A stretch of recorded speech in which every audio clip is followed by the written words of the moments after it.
Oi, eu sou a Isabel, este é o Hear the Bells e hoje eu tô aqui para compartilhar com vocês um livro chamado A Fabulosa Casa com Pernas. A Fabulosa Casa com Pernas chegou por aqui graças à parceria do canal com a Dark Side Books, editora que vocês sabem que eu gosto muito, que eu defendo muito, que vocês já conhecem todo o amor que eu tenho pelos livros que eles publicam, pelos quadrinhos também que eles publicam. Dito isso, vale dizer também que a publicação de A Fabulosa Casa com Pernas é um tanto curiosa porque ela alinha o selo Magikai com o selo Dark Love. O selo Dark Love por ser aí uma história protagonizada por uma garota e escrito por uma mulher chamada Sophie Anderson. Mas, alinhado então ao selo Magikai, aqui a gente tem muita magia e tem uma associação muito grande com o mito da Baba Yaga, e eu vou falar sobre isso para vocês daqui a pouquinho. A Fabulosa Casa com Pernas é um livro infanto-juvenil,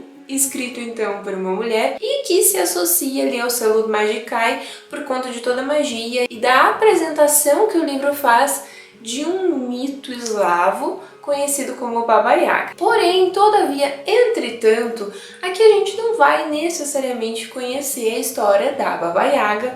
apesar de conhecer a história da Baba Yaga. Aqui a gente vai conhecer a história da Marinka, uma garota de 12 anos, que vive então numa casa com pés de galinha. Ela é neta de uma Baba Yaga, ou seja, ela é neta daquela famosa bruxa da mitologia eslava que dizem que comia criancinhas no jantar e no café da manhã, que dizem que perseguia ali pessoas na floresta, mas que a gente vai descobrir aqui nesse livro não é tão má quanto as histórias dizem, muito pelo contrário, ela é uma vovozinha querida, amada do meu coração, que vou defender pelo resto da minha vida, porque, além de tudo, Baba Yaga não é somente uma.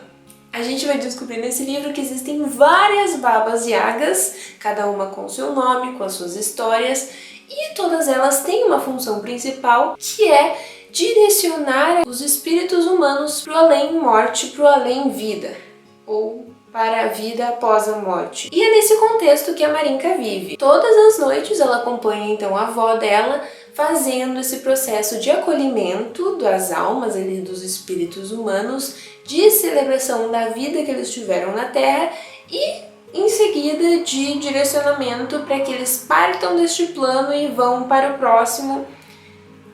e sigam a sua jornada, que eu não vou saber explicar para vocês qual é a jornada. De tempos em tempos, a casa da Marinka e a casa da avó dela vai levantar então e vai seguir aí para um outro lugar, para uma outra localidade geográfica, onde ela acredita que existem ali uma concentração maior de espíritos e que a Baba Yaga, no caso que vive ali na casa, precisa trabalhar, precisa redirecionar para o próximo plano. Porém, todavia, entretanto, Marinka é uma garota de 12 anos que não aceita o contexto em que vive. Ela não quer ser Baba Yaga, ela não quer trabalhar com espíritos humanos e ela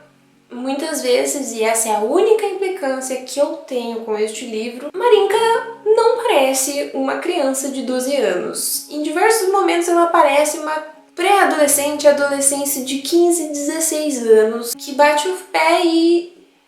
simplesmente faz o que quer, não importam as consequências, apesar de que quando as consequências chegam ela sofre bastante tentando reverter coisas que talvez ela não consiga mais reverter. Mas o fato é que a Marinka ela não aceita o contexto em que ela vive, ela não aceita esse trabalho que ela terá para a vida dela e ela decide que ela vai tentar fugir do destino que a casa e a Baba Yaga e o universo decidiram para ela. Mas, como toda boa pessoa neste mundo descobre, a Marinka vai descobrir também que nem tudo é da forma como a gente quer e que muitas vezes aquele destino que a gente acha que é o nosso destino não é necessariamente o nosso destino e o universo vai dar um jeitinho de mostrar para ela que ela sempre esteve no caminho certo, ela só não percebia isso. E isso vai acontecer quando a avó dela desaparece, por motivos que eu não vou contar pra vocês, porque seria um spoiler e porque são bastante interessantes. Mas a partir do momento em que a avó dela desaparece, ela se vê sozinha, morando numa casa com pernas de galinha, convivendo ali com um cordeirinho e um corvo que ela cuidou desde que eles eram pequenos, e tendo que se virar neste universo confuso, caótico e mágico do qual ela faz parte. A Fabulosa Casa com Pernas, como eu comentei no início desse vídeo, é uma história infanto-juvenil, ou seja, ela é muito mais voltada para os jovens leitores do que para os leitores adultos. Como eu também comentei no começo desse vídeo, é possível que você encontre um ou outro elemento que te incomode justamente por ser um leitor mais velho, que não necessariamente é o foco, é ali o público-alvo do livro. Como é o caso da personalidade estranha que, ao meu ver, de professora de crianças entre 8 e 12 anos, não se assemelha muito bem com as atitudes que crianças entre 8 e 12 anos teriam. Se a gente pensar em A Fabulosa Casa com Pernas como um livro infanto-juvenil sendo lido por esses jovens leitores, eu tenho certeza absoluta que esse vai ser um livro muito bem aproveitado, que esse vai ser um livro que vai se conectar muito com os jovens leitores, porque ele fala da maneira como os jovens leitores falam, porque ele pensa da maneira como os jovens leitores pensam e porque ele traz ali sentimentos e mensagens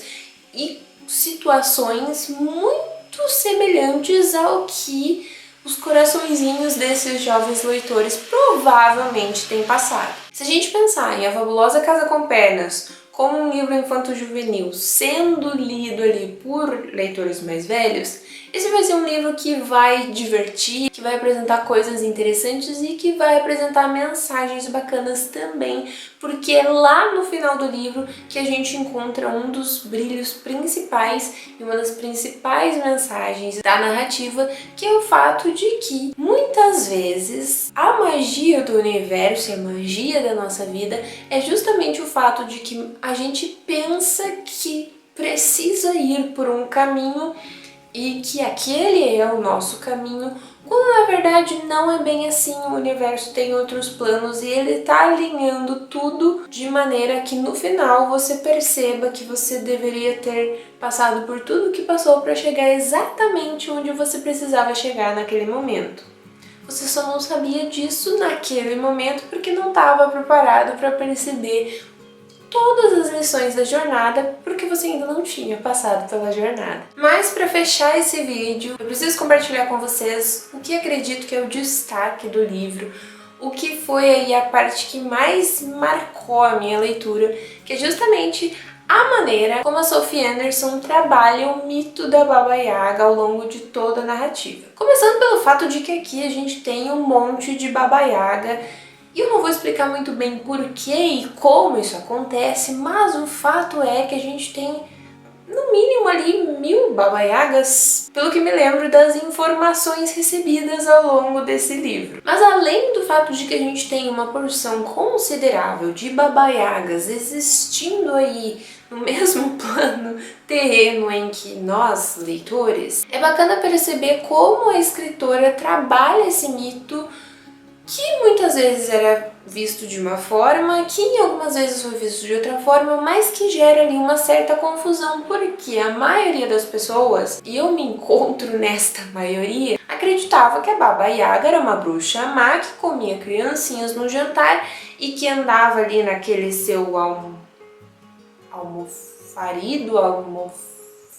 que parece ali um pilão de madeira, que assombrava as pessoas, assustava as pessoas e que andava ali na sua casa com pernas de galinha. Porém, todavia, entretanto, a coisa não é bem assim e a gente vai descobrir que sim, em muitos momentos, as pessoas acreditavam que Baba Yaga era justamente essa bruxa má. Mas o trabalho que ela faz é muito diferente e é muito mais importante do que a gente possivelmente poderia acreditar. E isso fica claro desde os primeiros capítulos e só vai crescendo na medida em que a gente vai acompanhando a história. Por isso esse livro é tão legal, porque ele faz justiça e ele dá uma visão nova, ou talvez não tão nova assim, para um mito que é aí mais antigo do que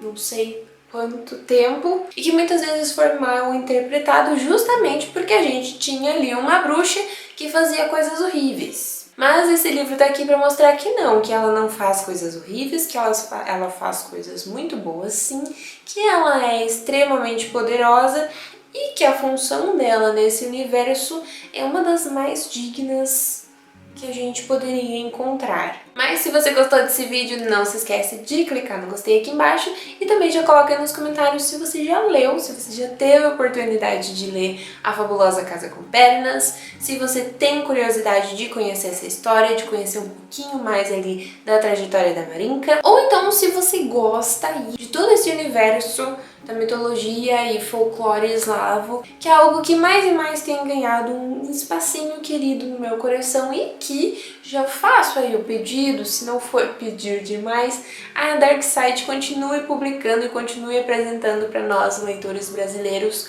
porque sim, porque o folclore eslavo tem muito para apresentar e eu acho que a gente poderia aproveitar bastante dessas histórias. Vamos conversar um pouquinho mais nas caixinhas de comentários e a gente se vê no próximo vídeo.